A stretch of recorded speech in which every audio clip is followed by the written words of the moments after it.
السلام علیکم میرے پیارے لسنرز. کہانی شروع کرنے سے پہلے میرے فیس بک کے گروپ لبابہ حیدر آفیشیل اور میرے فیس بک پیج لبابہ حیدر کو جوائن کریں. میرے پیج اور گروپ کا لنک ڈسکرپشن باکس میں بھی موجود ہے. میں آپ کا وہاں انتظار کر رہی ہوں. شکریہ. ڈاکٹر نفیسہ کے بنگلے کی کھڑکیوں میں لگے اندھے شیشوں سے بہت ہلکی روشنی باہر آ رہی تھی. دوسری بار میں نے گھنٹی بجائی تو برآمدے کا بلب روشن ہو گیا. کچھ ہی دیر بعد نفیسہ کا بوڑھا ملازم باہر آیا اور تیز تیز قدم اٹھاتا مجھ تک آن پہنچا. اوہ چودھری صاحب آپ. ڈاکٹر صاحب نے بھی آپ کا بڑا انتظار کیا. ٹھہرے میں انہیں اطلاع دیتا ہوں. یہ کہہ کر وہ انہی قدموں پر واپس چلا گیا. جب وہ دوبارہ برآمدے میں نمودار ہوا تو مجھے سامنے کے دروازے میں نفیسہ بھی نظر آ رہی تھی. میں ملازم کے ہمراہ جب بنگلے کا لان عبور کر کے عمارت کے دروازے پر پہنچا تو ڈاکٹر نفیسہ مجھے راستہ دیتے ہوئے بولی, آپ کل کیوں نہیں آئے چودھری صاحب؟ مجھے بہت انتظار رہا آپ کا. مجھے افسوس ہے ڈاکٹر صاحبہ, کچھ کام ہی ایسا پڑ گیا تھا جس کی وجہ سے میں وعدے کے مطابق ادھر نہ آ سکا. اس نے بے تکلفی سے اپنا وہ کومل سا ہاتھ آگے بڑھا کر میرا دایاں ہاتھ پکڑا اور آہستہ آہستہ چلتی ہوئی مجھے اپنے ڈرائنگ روم میں لے گئی. جاؤ بابا, ان کے لیے عمدہ سی کافی تیار کر کے لاؤ. میرا خیال آپ کو سردی بہت لگتی ہے. وہ صوفے پر بیٹھتے ہوئے بولی, جی نہیں, ایسی تو کوئی بات نہیں. یہ کمبل تو یہی بتاتا ہے, اسے ہر وقت اوڑے رہتے ہیں ہم. اوہ یہ کمبل, دیہاتی آدمی ہوں نا, وہاں ہر آدمی اپنے اوپر کوئی نہ کوئی چیز اس موسم میں اوڑے رہتا ہے. آپ کو اچھا نہیں لگتا تو میں اتار دیتا ہوں. ارے نہیں چودھری صاحب, یہ اچھا لگتا ہے آپ کو. میں تو ویسے ہی کہہ رہی تھی, مجھے تو چھوئمی قسم کے آدمی سخت زہر لگتے ہیں. آدمی کو ذرا بھاری بھرکم اور روبدار ہونا چاہیے. میں آپ کا شکر گزار ہوں, آپ میرا مان بڑھا رہی ہیں. کچھ ہماری مشکل کا حل بھی سوچا آپ نے؟ مجھے افسوس ہے چودھری صاحب کہ میں ابھی تک کچھ بھی نہ کر سکی کہ انہوں نے آسیہ کو راولپنڈی بھیج دیا. ایسا کیوں کیا انہوں نے؟ میں نے سنا ہے کہ انہوں نے راتوں رات آسیہ کو 2 اور قیدی عورتوں کے ساتھ پنڈی بھیج دیا تھا. سپرنٹینڈنٹ نے مجھے بتایا تھا کہ ان کے بارے میں احکامات رات کے 10 بجے موصول ہوئے تھے. آسیہ تو قتل کے جرم میں بند تھی. پھر کیا بات ہوئی؟ وہ تو ٹھیک ہے, مگر معاملہ اس سے کچھ زیادہ سنگین لگتا ہے. کیا وہ شروع سے آسیہ کو اتنی اہمیت دے رہے تھے؟ نہیں, پہلے تو میں نے ایسی کوئی سرگرمی نہیں دیکھی تھی وہاں, اور آسیہ بھی عام قیدیوں جیسی لگتی تھی. میں کئی بار اس کا طبی معائنہ کر چکی ہوں.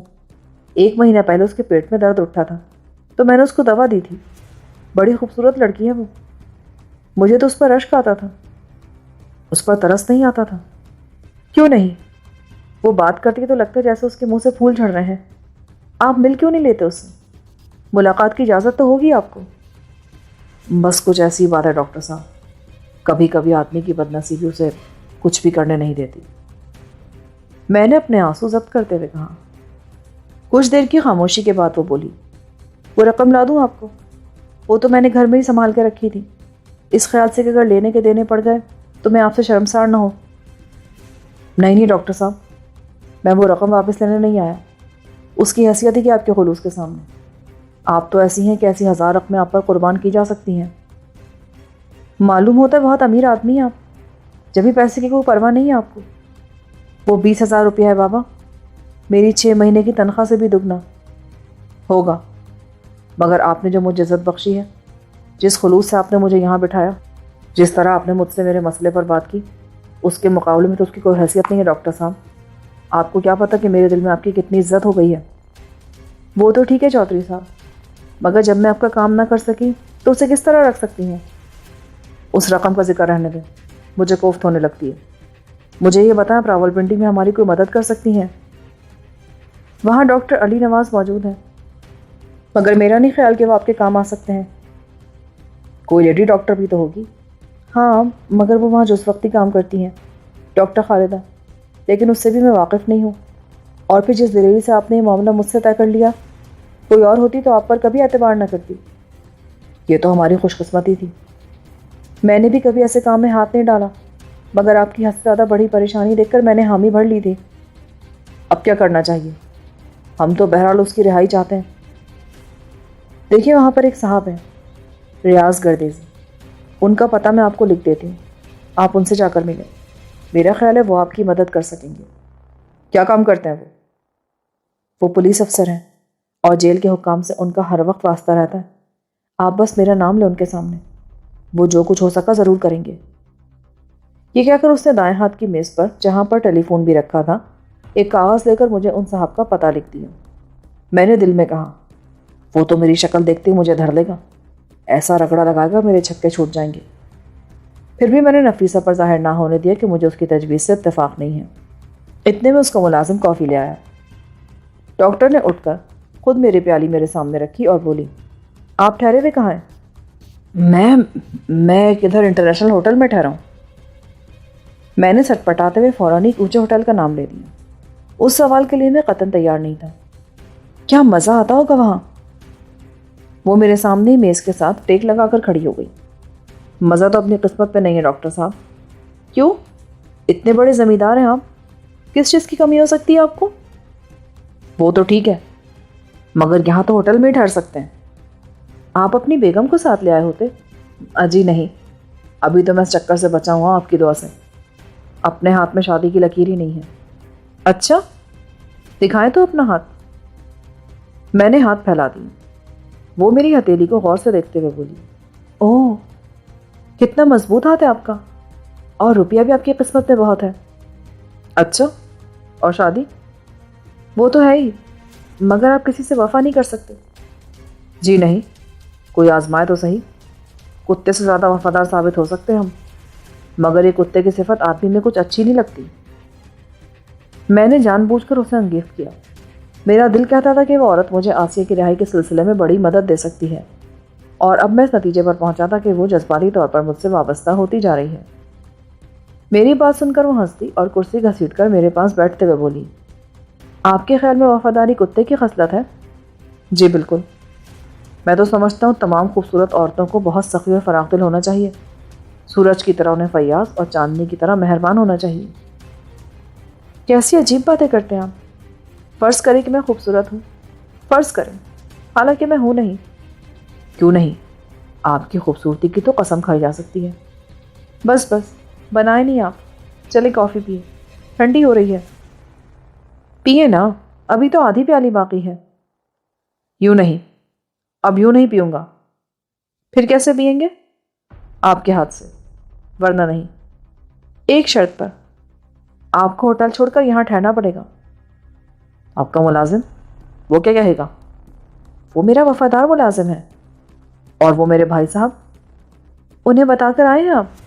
نہیں، تو بس انہیں خط ڈال دیجئے کہ آپ ایک ہفتے تک واپس نہیں آ سکتے۔ اتنے دن؟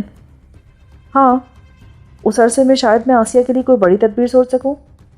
ٹھیک ہے جناب۔ کھانے سے فارغ ہونے کے بعد اس نے مجھے اپنی خوابگاہ میں پہنچایا اور بولی، اب آپ سو جائیے، صبح ملاقات ہوگی۔ صبح کو جب ہم ناشتے سے فارغ ہو چکے تو وہ بولی، آسیہ کے لیے اب تک جو کچھ بھی میرے بس میں ہے وہ میں کر گزروں گی۔ کیوں؟ کوئی ترکیب آئی آپ کے ذہن میں؟ دیکھیں، پرسوں یہاں سے ڈاکٹرز کی ٹیم پنڈی، جہلم اور اٹک کی جیلوں کے معائنے پر جا رہی ہے۔ وہ لوگ ایسے مریضوں کا خاص طور پر معائنہ کریں گے جو کسی پیچیدہ مرض میں مبتلا ہیں۔ پھر اس سے کیا ہوگا؟ میں بھی اس ٹیم میں شامل ہوں گی۔ ٹیم کے ساتھ 4 نرسیں بھی جائیں گی۔ تو ہم سب سے پہلے پنڈی جائیں گے، وہاں سے اٹک، اور پھر واپسی پر جہلم اتریں گے۔ اچھا، میرا خیال ہے ایک نرس میں اپنے ساتھ لے جاؤں گی، جس کا قد کاٹ اور حلیہ بڑی حد تک آسیہ سے ملتا جلتا ہے۔ اس کا نام جمیلہ ہے۔ ویری گڈ، آگے کہیے۔ میں یوں کروں گی کہ آسیہ کا بند کمرے میں معائنہ کرتے وقت اس کا لباس میں نرس کو پہنا دوں گی، اور نرس کا لباس اس کے بدن پر ڈال دوں گی۔ بالکل ٹھیک، میں نے دلچسپی لیتے ہوئے کہا۔ وہ بڑے پتے کی بات کر رہی تھی۔ میں نرس کے حلیے میں آسیہ کو جیل سے باہر لے آؤں گی، اور وہ نرس، وہ بیچاری کیا کرے گی وہاں؟ وہ تو قید ہو جائے گی۔ نہیں، ایسا کیوں ہوگا؟ آسیہ کو باہر آتی آپ لے اڑیں، اندر جمیلہ شور مچا دے گی کہ اس نے لباس تبدیل کرنے کے لیے کمرے میں رکھا تھا، مگر کوئی اسے چرا کر لے گی۔ اس طرح وہ بھی اسی وقت باہر آ جائے گی۔ کہیں وہ نرس خواہ ماری نہ جائے۔ وہ کیسے؟ دیکھیں، جیل میں معائنے کے دوران نرس کے لیے کپڑے بدلنے کا کیا جواز دیں گی آپ؟ اوہو، اس کی آپ فکر نہ کریں، کوئی نہ کوئی معقول وجہ بیان کی جا سکتی ہے۔ میرا خیال ہے یہ منصوبہ ہر لحاظ سے قابل عمل ہے۔ تو پھر یہ طے رہا کہ پرسوں جب ہم راول پنڈی جائیں تو آپ بھی ایک کار لے کر جیل روڈ کے دروازے پر کھڑے رہیں۔ یہ انتظام میں کر لوں گا، چاہے اس کے لیے مجھے نئی گاڑی کیوں نہ خریدنی پڑے۔ کیوں؟ آپ کے پاس اپنی کار نہیں ہے؟ ہے تو صحیح، مگر وہ میرے والد صاحب کے پاس ہے، ادھر جاگیر پر۔ چلیں خیر، کسی اور کار کا بندوبست کر لیں، آپ وہاں پہنچ جائیں، ہم لوگ تو ہوائی جہاز میں جائیں گے۔ اب کیا ارادہ ہے؟ اب میں جیل جا رہی ہوں، 3 بجے واپس آؤں گی، آپ اتنے میں چاہیں تو گھوم پھر اپنے بھائی صاحب سے بھی مل لیں۔ نہیں، بس میں ادھر ہی ٹھیک ہوں، آپ کی یاد سے دل بہلاتا رہوں۔ پتہ نہیں آپ کے والد بڑے چودھری صاحب مجھے بہو بنانے پر رضامند ہوتے بھی ہیں یا نہیں۔ ان کو تو میں منا ہی لوں گا، اتنے پرانے تعلقات ہیں ان سے، وہ آخر کس دن کام آئیں گے؟ اتنا سا کام بھی نہیں کریں گے وہ ہمارا۔ میں نے صریحاً جھوٹ کی سیڑھی رکھ دی تھی اس کے سامنے، اور وہ اس پر چڑھی چلی جا رہی تھی۔ عام عورتوں کی طرح وہ بھی میرے قریب سے گزر کر مستقبل کی سوچ میں ڈوب گئی تھی۔ میری یہ بات سن کر وہ ہنستی ہوئی اٹھی اور لباس تبدیل کرنے کے لیے دوسرے کمرے میں جا گھسی۔ اس نے رات سرگوشی میں مجھے جو کچھ بتایا اس سے میں یہی کچھ نتیجہ خاص کر سکا کہ وہ خود کو شادی کے معاملے میں بہت منحوس سمجھتی ہے۔ اس کی وجہ یہ تھی کہ اس کی 2 جگہ منگنی ہوئی تھی، مگر دونوں منگیتر اللہ کو پیارے ہو گئے تھے۔ ایک سڑک پر حادثے میں جاں بحق ہوا اور دوسرا بیماری کے دوران ڈاکٹر کے ٹیبل پر مر گیا۔ پھر اس کی تیسری منگنی جس جگہ ہوئی، جو شادی پر منتنج تو ہوئی، مگر شوہر سیڑھیوں پر سے پاؤں پھسل جانے کی وجہ سے گر کر مر گیا۔ وہ لٹ پٹ کر دنیا جہاں کی نحوست سر پر لاد کر ٹھنڈی ٹھنڈی میکے لوٹ آئی۔ اس کے والدین ادھر بہاولپور میں رہتے تھے۔ اس کا باپ وہاں اسکول انسپیکٹر تھا اور ماں استانی تھی۔ جب وہ بہت زیادہ مایوس ہوگا تو انہوں نے بیٹی کو اس کے حال پر چھوڑ دیا۔ اب وہ جیل خانہ جات کی سروس میں تھی اور اسی غم میں بیٹھی گھلتی رہتی تھی کہ اس کی نحوست اس کے تعاقب میں رہتی ہے، وہ کبھی بھی اپنے ہاتھوں میں مہندی نہیں رچا سکے گی۔ وہ اس غلط فہمی میں مبتلا ہے کہ اس کا مہمان ایک بہت بڑے جاگیردار کا بیٹا ہے، جو اتنا امیر ہے کہ 10-20 ہزار روپے کی تو پرواہ ہی نہیں کرتا، اونچے درجے کے ہوٹلوں میں رہتا ہے اور اپنی چچا زاد بہن کے لیے پاگل ہوا پھرتا ہے، اس امزادی کے لیے جس سے اسے محبت نہیں بلکہ محض خون کے ناطے سے وہ اس کی رہائی کے لیے بے چین ہے۔ 8:30 بجے وہ گھر سے تیار ہو کر نکلی تو اس کے چہرے پر گلاب کھلتے نظر آ رہے تھے۔ گھر میں ٹیلی فون کھلا پڑا تھا۔ میں نے وہ سامنے رکھ کر آہو کے نمبر ڈائل کیے۔ میں مسند سے بات کرنا چاہتا تھا، اگر کبری مل گیا تو میں نے سوچا کہ اس سے مل کر کچھ اور باتیں بھی معلوم کر سکوں گا۔ ریسیور کسی عورت نے اٹھایا۔ ہیلو پری، میں سمجھ گیا کہ وہ سروری بیگم ہے۔ میں اس سے کوئی بات نہیں کرنا چاہتا تھا، اس لیے میں نے فون بند کر دیا۔ وہ بدبخت کہیں اس کے پاس ہی منڈلا رہی تھی۔ کوئی 10 منٹ بعد میں نے پھر نمبر ڈائل کیے تو اب کی بار مجھے ایک مردانہ آواز سنائی دی۔ میں چپ رہا۔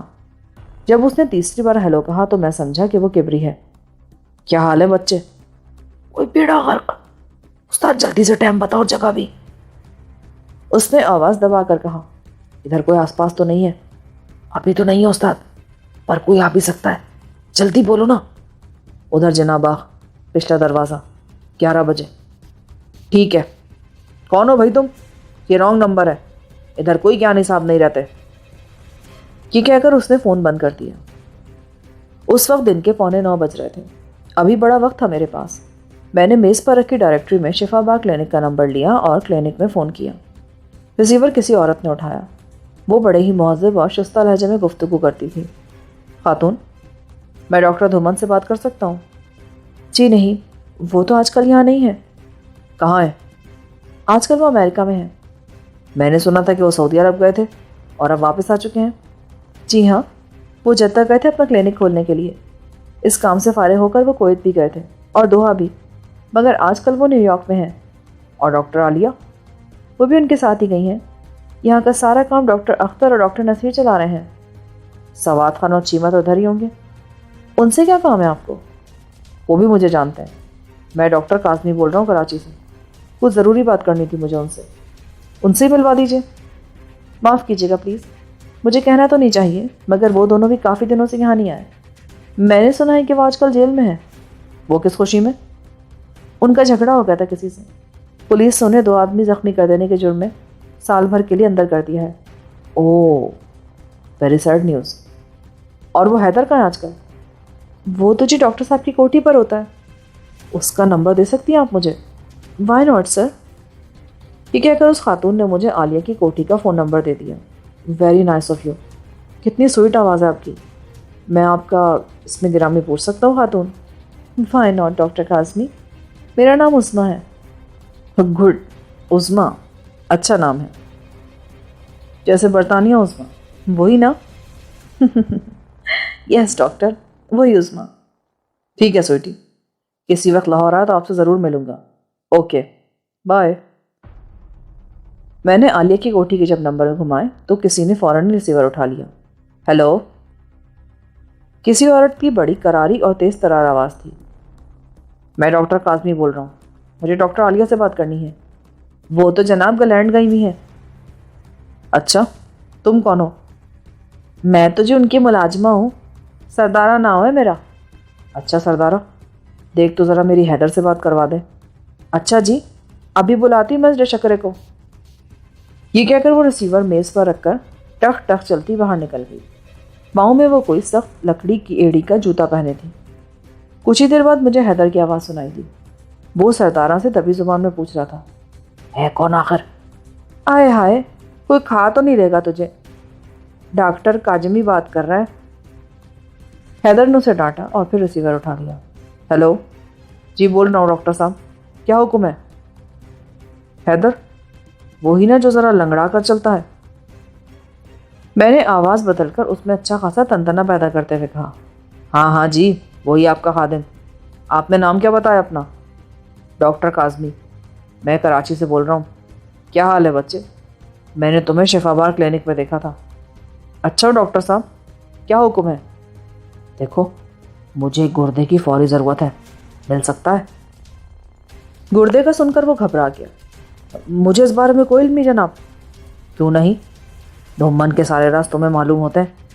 کب آ رہا ہے وہ تو جی گرمیاں گزار کر اکتوبر میں واپس آئیں گے۔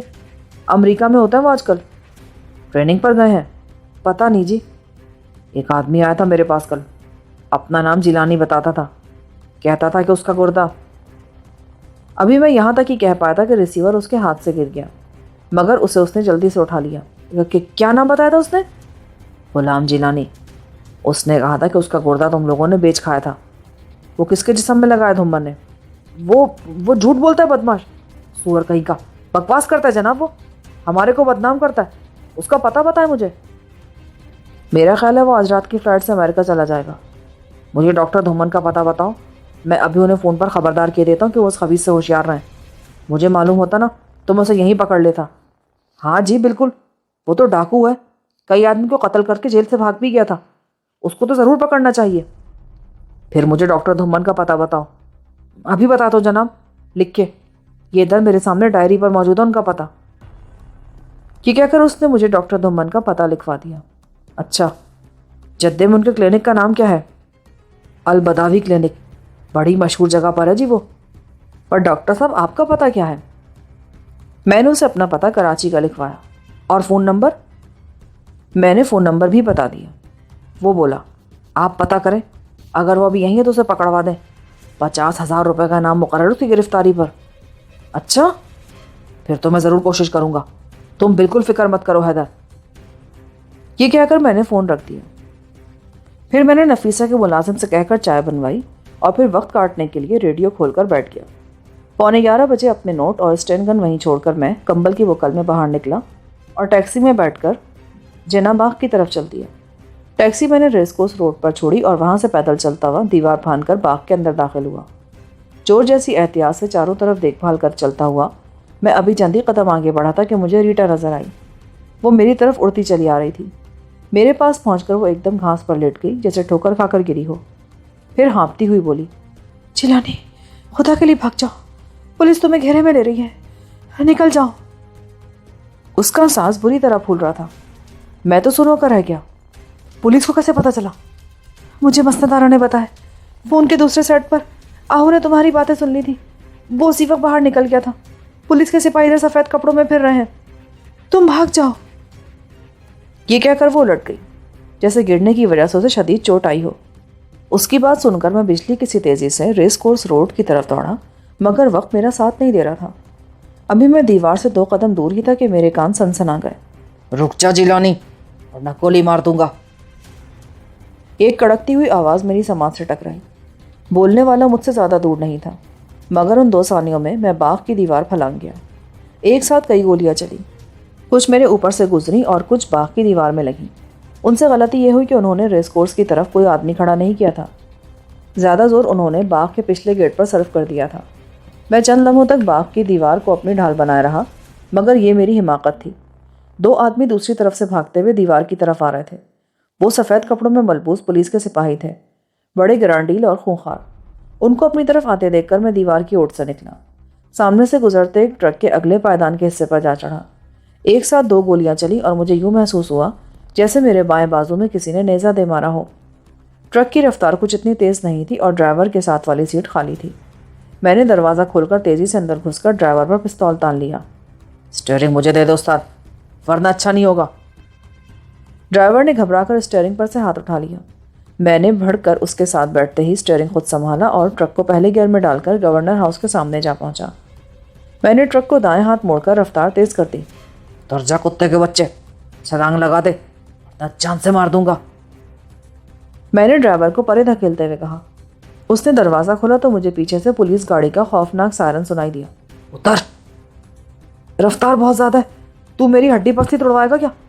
تو جدھر مرضی لے چل، میں کچھ نہیں کہوں گا، اس آدمی نے بجھے ہوئے لہجے میں کہا اور دروازہ اس نے بند کر دیا۔ تیرے پیچھے پولیس لگی ہے، وہ موٹر سائیکل اور جیپ پر تیرا پیچھا کر رہے ہیں۔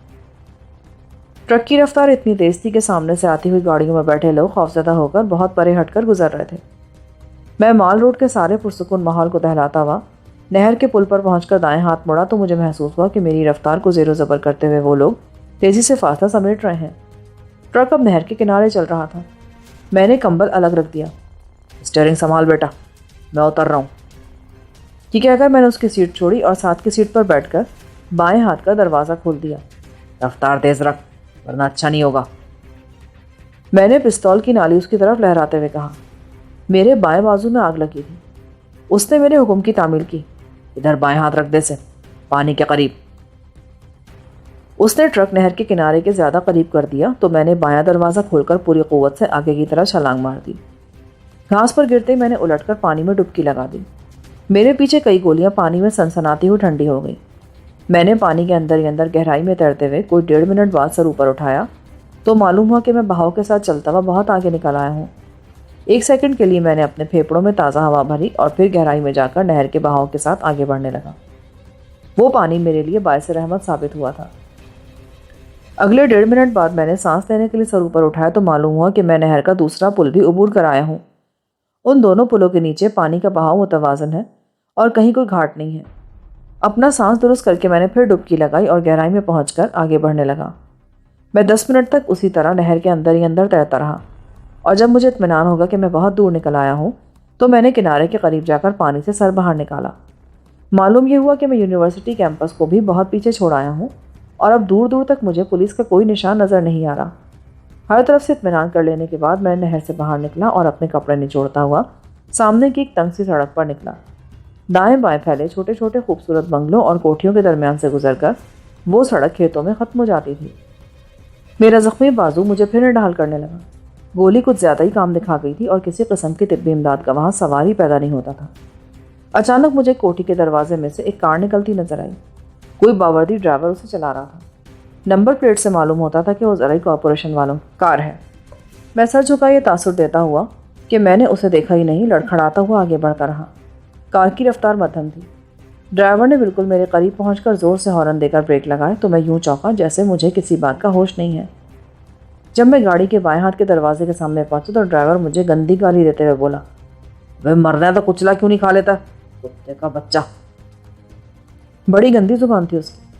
گالی سنتے ہی میں نے کار کا پچھلا بایاں دروازہ کھولا اور دھڑام سے اندر بیٹھ کر پانی میں تربتر پستول نکال کر اگلی 2 سیٹوں میں سے ہاتھ آگے بڑھا دیا۔ پستول کی نال پستی پر محسوس کرتے اس کی کھگی بن گئی۔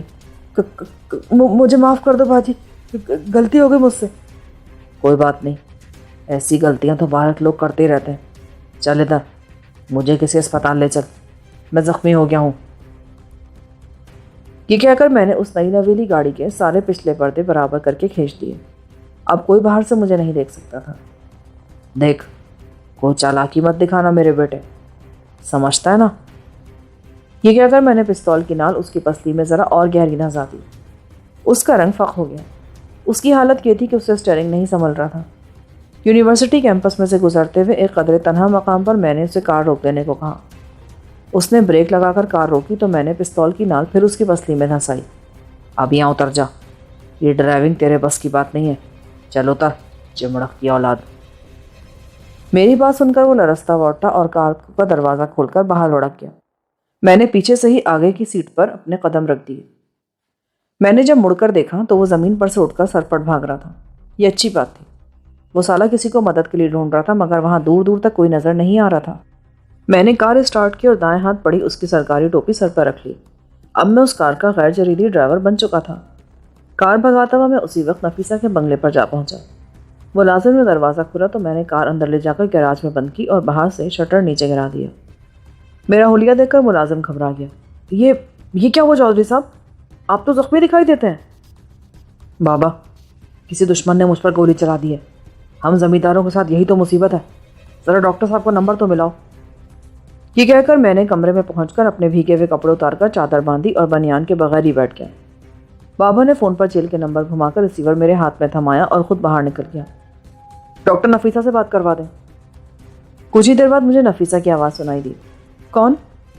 میں گھر سے بول رہا ہوں، آپ کا خادم۔ اس نے میری آواز پہچان دی۔ اداس ہو گئے؟ ہاں، ایسی بات ہے، آپ مرہم پٹی کا سامان لے کر ذرا جلدی ادھر آئیں۔ کیوں؟ خیر تو ہے؟ بس خیر ہی ہے، بابا کے بازو میں زخم آ گیا ہے، وہ گر گیا ہے، کوئی چیز شاید بازو میں گہری دھس گئی ہے۔ اوہ، یہ تو بہت برا ہوا، میں ابھی آتی ہوں۔ اسے ذرا سنبھالنے کی کوشش کریں، کوئی انشن چیز نہ لگا اس کے زخم پر۔ کوئی 10 منٹ بعد جیل کی گاڑی دروازے پر رکی۔ اس میں سے نفیسہ بڑی عجلت میں اتری اور اس کے پیچھے ایک نرس بھی تھی۔ میں نرس کا سامنا نہیں کرنا چاہتا تھا۔ بابا کو میں دروازے پر جانے سے نہیں روک سکتا تھا اور خود وہاں تک جانا میرے لیے اچھا نہیں تھا۔ نفیسہ نے بابا کو صحیح سلامت دیکھا تو بہت حیران ہوئی، مگر وہ بہت زیرک عورت تھی۔ اس نے بابا سے کچھ نہ پوچھا۔ نرس کو برآمدے میں روک کر نفیسہ بابا کے ساتھ اندر آئی اور مجھے اتنی ابتر حالت میں دیکھا تو بولی، ہائے اللہ، یہ کیا ہو گیا؟ آپ تو خود زخمی ہیں۔ یہ کہتی ہوئی وہ میرے بازو کا معائنہ کرنے لگی۔ اوفو، یہ تو خاصا گہرا زخم ہے۔ ہنی، آخر ہوا کیا ہے؟ کسی نے گولی چلائی مجھ پر۔ میں ادھر اقبال پارک میں گیا تھا ایک دوست سے ملنے کے لیے۔ پول کے کنارے کھڑا میں اس سے باتیں کر رہا تھا کہ کسی نے مجھ پر گولی چلا دی۔ میں نے پانی میں کود کر اپنی جان بچائی اور اپنے دوست کی کار میں یہاں تک پہنچاؤں۔ شاید پستول کی گولی تھی، دوسری طرف نکل گئی ہے، ہڈی بہرحال بچ گئی ہے۔ اتنا کہہ کر اس نے بابا کے ہاتھ نرس سے مرہم پٹی کا سامان اندر منگوایا اور بڑی احتیاط سے دوا لگا کر پٹی باندھی۔ اس کے چہرے سے صاف نظر آ رہا تھا کہ وہ کسی گہری سوچ میں گم تھی اور لمحہ بہ لمحہ اس کی پریشانی میں اضافہ ہوتا جا رہا تھا۔ مجھے یوں ننگے پنڈے بیٹھا دیکھ کر وہ دوسرے کمرے میں گئی اور میرے لیے کرتا اور پاجامہ لے کر آئی۔ یہ پہن لے۔ میں نے باتھ روم میں جا کر کپڑے پہنے اور تولیے سے بالوں کو خشک کرتا جب میں باہر نکلا تو اس وقت تک وہ نرس کو گاڑی میں واپس بھجوا چکی تھی۔ جب وہ کمرے میں واپس آئی تو میں سگریٹ سلگا کر اطمینان سے پلنگ پر بیٹھ گیا تھا۔ وہ آئی اور میرے ساتھ لگ کر بیٹھ گئی۔ آپ پر گولی کس نے چلائی تھی؟ کسی دشمن نے چلائی ہوگی، میں اسے دیکھ نہیں سکا۔ پولیس کو اطلاع نہیں دی آپ نے؟ نہیں بھائی، یہ چکر مجھے اچھا نہیں لگتا۔ ہم گاؤں کے پاس ہی ایسی دشمنوں سے نمٹنا خوب جانتے ہیں۔ زمینداروں پر ایسے حملے تو ہوتے ہی رہتے ہیں، اور اگر خدا نہ خواستہ وہ دل میں اتر جاتی تو وہاں میرے دل میں آپ ہوتی، آپ زخمی ہو جاتی۔ وہ صرف مجھے مارنا چاہتا تھا، آپ کو نہیں۔ ہنی، یہ مذاق کی بات نہیں ہے، ہمیں پولیس کو اطلاع دینی چاہیے۔ نہیں، پولیس کو اطلاع دینے کی ضرورت نہیں ہے، میں جانتا ہوں مجھے کیا کرنا ہے۔ کتنے سخت ہیں آپ، مجھے حیرت ہوتی ہے، کوئی اور ہوتا نا تو اتنا خون بہہ جانے پر وہیں گر جاتا۔ آپ جانتی نہیں ہیں نا مجھے، اس لیے یہ بات کہتی ہیں، میں شیر کا دل رکھتا ہوں سینے میں۔ بہرحال اب آپ کھانا کھلوا دیں۔ بابا سے کہا ہے میں نے، وہ کھانا میز پر لگا رہا ہوگا۔ یہ گیراج میں گاڑی تو زرعی کارپوریشن کی نظر آتی ہے۔ ہاں، میں اسے آج شام واپس کر دوں گا۔ میرا وہ دوست میرے دشمن کے پیچھے گیا ہے، وہ گاؤں تک اس کا تعاقب کرے گا۔ خدا خیری کرے، یہ اچھا شگون نہیں ہے ہنی۔ میں بہت منحوس ہوئی، جو بھی مجھ سے ملے گا مارا جائے گا۔ میں بہت کلموئی ہوں چودھری صاحب، مجھے معاف کر دیں، میں آپ کے ہرگز بھی قابل نہیں ہوں۔ وہ میرے سینے پر سر رکھ کر رونے لگی۔ یہ کیا کہتی ہیں آپ؟ ایسے خیال دل سے نکال دیں، آپ بہت خوش نصیب ہیں، آپ کی وجہ سے میں زندہ سلامت بچ کر واپس آ گیا۔ نہیں، یہ بات نہیں، میں جانتی ہوں میں جنم جنم کی بد نصیب ہوں۔ ایسا نہیں ہے، میں نے آپ سے زیادہ مبارک اور روشن نصیب کسی کو نہیں دیکھا۔ یہ تو بہت معمولی زخم ہے، 2-4 دن میں بھر جائے گا۔ میں نے اسے الماری کے پیچھے رکھے اپنے دونوں ہتھیار دکھائے۔ یہ دیکھیں، میں یہ ہتھیار اپنے ساتھ ہمیشہ رکھتا ہوں، بس آج لے جانا بھول گئی، ورنہ ایسے حالات نہ ہوتے۔ میرے ہاتھ میں وہ خوفناک ہتھیار دیکھ کر وہ رونا بھول گئی۔ ذرا سی دیر کے لیے اسے احساس ہوا کہ اس نے جو ہاتھ پکڑا ہے وہ ایسا کمزور نہیں کہ ذرا سے جھٹکے سے چھوٹ جائے۔ اس کے چہرے پر ٹھہراؤ پیدا ہونے لگا۔ ٹھیک اسی وقت دروازے پر دستک ہوئی۔ بابا کہہ رہا تھا، میں نے کھانا چن دیا میز پر بیوی جی۔ نفیسہ اپنی آنکھیں دوپٹے سے پوری طرح خشک کرتے ہوئے اٹھی اور بولی، درد تو بہت ہو رہا ہوگا آپ کو؟ نہیں، جب آپ جیسا ہمدرد مل جائے تو پھر درد کہاں رہتا ہے؟ بڑے وہ ہیں آپ، میں تو پاگل ہی ہو گئی تھی۔ آخر آپ باہر گئے ہی کیوں تھے؟ تو کیا سارے دن گھر میں بیٹھا رہوں سگڑ بیویوں کی طرح؟ بابا نے ڈھیر ساری چیزیں میز پر چن دی تھیں اور روسٹ مرغ تو ایسا تھا کہ مزہ آ گیا۔ کھانے کے دوران میں نے محسوس کیا کہ نفیسہ آہستہ آہستہ پرسکون ہوتی جا رہی تھی۔ وہ تاریخ خیال جو زہریلی ہوا کی طرح اس کی سوچ پر چھا گئے تھے اب چھٹنے لگے تھے اور وہ مجھے زیادہ سے زیادہ خوش کرنے اور میرا دل بہلانے کی کوشش میں مصروف ہو گئی تھی۔ وہ رات بھی میں نے نفیسہ کے گھر گزار دی۔